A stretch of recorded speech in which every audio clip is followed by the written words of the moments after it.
Today we're diving into a really powerful story from a man named William O. Douglas. It's all about his deep, deep fear of water and the incredible journey he went on to overcome it. And trust me, this is way more than just a story about learning to swim. It's about looking your biggest fear right in the eye and winning. So that brings up a really big question, right? What does it actually mean to conquer a fear that's been with you forever, maybe since you were a little kid? Well, we're about to find out one man's answer to that. And it's a journey that's full of panic, a ton of hard work, and in the end, a really amazing discovery. Okay, so to really get this story, we've got to go way back to the beginning. See, the really scary incident at the YMCA pool, that wasn't actually where his fear started. Nope, that was just when it got really bad. The tiny little seed of this fear was planted way, way earlier. Just picture this. You're just a little kid, maybe 3 or 4 years old, at the beach with your dad. And then whoosh, a huge wave comes and knocks you right off your feet. You're completely underwater, can't breathe, it's terrifying. And while his dad just laughed it off, for little Douglas, this was a moment of pure terror. That feeling of being overpowered by the water, it stuck with him. So, fast forward a few years. Douglas's mom was always telling him to stay away from the dangerous Yakima River. People had drowned there, so it was a big no-go. That's why he decided to learn to swim at what he thought was the safest place possible, the local YMCA pool. Oh, the irony, because this supposedly safe place is where things went terribly, terribly wrong. And this brings us to the big moment, the one that would literally haunt him for years and years. He's about 10 or 11 now, and he's just starting to feel a little bit okay in the water. And then, in a flash, everything changes. He calls it the misadventure, which is, well, a huge understatement. So get this, he's just sitting by the pool, and this big 18-year-old kid comes up to him. This boy, probably just trying to be funny, yells, "Hey, skinny," and just picks him up and throws him into the deepest part of the pool, 9 feet deep. What was a stupid prank for one person turned into a literal fight for survival for the other. And this is where you can see how terror just completely messes with your mind. He was sinking through 9 feet of water, but in his head, it felt like 90 feet. It was an endless drop. And even before he hit the bottom of the pool, his lungs felt like they were about to burst. And this is so important to understand. The fear that grabbed him wasn't something he could think his way out of. It was just pure, raw terror, the kind he says knows no control. It was this primal panic that just took over everything. And any plan he had to save himself, totally gone.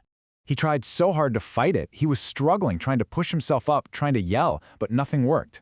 All he could see was yellow water. And then his body just stopped fighting. He basically passed out. That's the moment he describes as the curtain of life falling. All the struggle, all the fear, it just stopped. And there was this weird sense of peace. He was literally moments from death before someone finally pulled him out. Now you'd think being rescued would be the end of the story, but it wasn't. Not even close. The actual event was over in just a few minutes, but the fear it left behind, oh, that would stick with him for years and years, like a long, dark shadow. And look at how much it affected him. This wasn't just, oh, I don't like swimming much. No, this fear stole so many simple joys from him. Going fishing? Ruined. Canoeing or boating with friends? Forget it. Anytime you got near water, that icy horror would come rushing back. His legs would freeze up. The fear was completely running his life. So, after years of this, he finally had enough. He decided he was not going to let this fear control him anymore. He had to face it head-on. So one day in October, he made a huge decision. He hired a swimming instructor to start the very slow, very difficult process of learning to swim from scratch. And the way the instructor taught him was just genius. He didn't just tell him to jump in. Nope, he broke it all down. As the story says, piece by piece, he built a swimmer. First, they used a special rope and belt so Douglas would feel safe. Then, they just practiced breathing, putting his face in the water and breathing out, over and over. Then for weeks, it was just kicking. Every single part of swimming was tackled one by one, until he was ready to put it all together. So after about 6 months, the instructor said, "You can swim now." And he could. He could swim the whole length of the pool. But Douglas knew this wasn't really over. The big question was, could he do it by himself, with no one there to help? The last part of the fight had to happen inside his own head. And so he started pushing himself. He would go to the pool and swim laps, all alone. And whenever that little bit of old fear would pop up, he'd talk back to it. But even that didn't feel like enough. He needed one last big test, one final challenge to prove to himself, once and for all, that he was free. And here it is, the moment of total victory. He's swimming across a huge lake, 2 miles, and in the middle of it, he feels that old terror try to creep back in. But this time was different.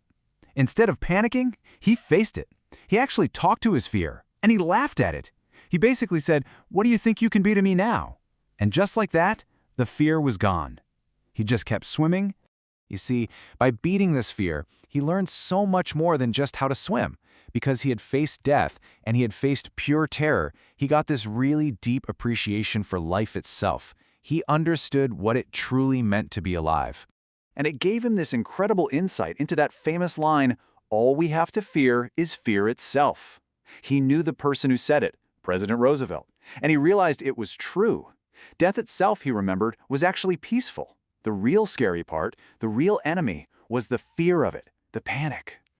And that's what it all comes down to in the end, feeling released. He didn't just conquer his fear of water, he conquered fear, period. He was finally free to live his life without anything holding him back, to climb mountains, explore trails, whatever he wanted. So it kind of makes you wonder, doesn't it? What amazing things could you do if you were free from your biggest fear?